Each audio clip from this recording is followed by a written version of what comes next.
কাঁঠাল আমাদের জাতীয় ফল হিসেবে ঠিক আছে, কিন্তু ইলিশ আমাদের জাতীয় মাছ কি ঠিক আছে বলেন? কারণ কাঁঠাল কিন্তু সবাই খাইতে পারে, কিন্তু ইলিশ মাছটা কিনে খাওয়ার মতো সামর্থ্য বর্তমানে কারো ওই রকম নাই। আছে যারা খুব বেশি উচ্চবিত্ত কিংবা মধ্যবিত্ত, আর যারা নিম্ন মধ্যবিত্ত তাদের তো একেবারেই মানে নাই বললেই চলে। যাই হোক, আমি আজকে একটা ইলিশ মাছ নিয়ে আসছি ছোটো মোটো সাইজের।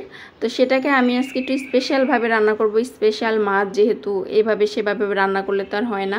আর এই মাছটা বলেন যেভাবে রান্না করুক সেভাবেই মজা লাগে। তো আমি প্রথমে হাফ কাপ এখানে হচ্ছে পেঁয়াজ কুচি নিয়েছি, পেঁয়াজগুলোকে গোল গোল করে কেটে নিয়েছিলাম। সেগুলোর মধ্যে হচ্ছে হলুদের গুঁড়া, মরিচের গুঁড়া, ধনিয়ার গুঁড়া আর লবণ দিয়ে খুব ভালোভাবে মেখে নিলাম।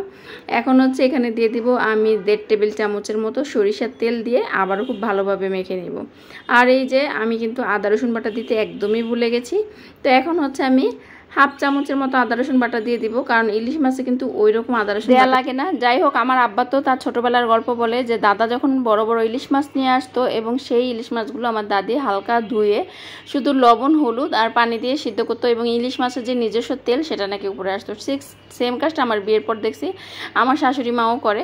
যাই হোক, তারপর আমি ওই যে পেঁয়াজ মশলাগুলোর ভিতরে মাছগুলো দিয়ে খুব ভালোভাবে এখন মাইখে নিতেছি। এখন হচ্ছে মানে উপরে নিচে খুব ভালোভাবে পেঁয়াজ আর এই মশলাগুলো যেন মাছের গায়ে লাগে সেইভাবেই। তো আমি 5 মিনিট একটু রেস্টে রেখে দিয়েছিলাম, না রাখলেও চলে, এভাবেই রান্না করা যায়। তো যাই হোক, এরপর হচ্ছে এই যে আমি আমার মাটির ফ্রাই প্যানটাকে বসাই দিলাম চুলার উপরে। তো ফ্রাই প্যানটাকে আগেই খুব ভালো করে একটু গরম করে নিয়েছি, তেল দিয়ে আবার একটু গরম করে নিলাম। তারপর হচ্ছে এখানে যে উপর থেকে মাছগুলোকে দিয়ে দিচ্ছি। আর আমি কিন্তু মাছ কাটতে পারি না, আমার মাছ কাটা দেখে আবার কেউ হাইসেন না যে কী অবস্থা মাছের। তো সবাই সব কিছু পারে না, তারপরও হচ্ছে কোনো রকম চলে। মাছ বেশিরভাগ কাটায় নিয়ে আসে অথবা আপনাদের ভাইয়া কাটে, আপনারা মাঝে মাঝে কিন্তু দেখেন। আমি মাছ কাটতে পারি না। তো এরপর হচ্ছে যখন 5 মিনিট হয়েছে, মাছটা এক পাশ হওয়ার পর আমি এভাবে হাত দিয়ে উল্টে দিছি, এবং এই কাজটা খুব সতর্কভাবে করতে হবে মাছ যাতে ভেঙে না যায়। তো যাই হোক, এই যে দেখেন উল্টে দেওয়ার পরে এরকম হয়েছে। তো এরপর হচ্ছে যখন ওই পাশটাও 5 মিনিট ভাজা হয়েছে, আমি হচ্ছে এখানে ওই যে প্লেটটার মধ্যে আমরা মাছ মাখায় রাখছিলাম সেখানে অল্প একটু পানি দিয়ে মানে প্লেটটাকে ধুয়ে ওই পানিটুকু দিয়ে দিলাম এখানে। এটা দিলে হবে কি ঝোলটা একটু গাঢ় গাঢ় হবে। আসলে ঝোল ওইরকম বেশি রাখবো না, কিন্তু তারপরে একটু পানিটা দিয়ে দিলাম যাতে ভিতর থেকে মাছটা আরও বেশি ভালো করে হয়ে যায়।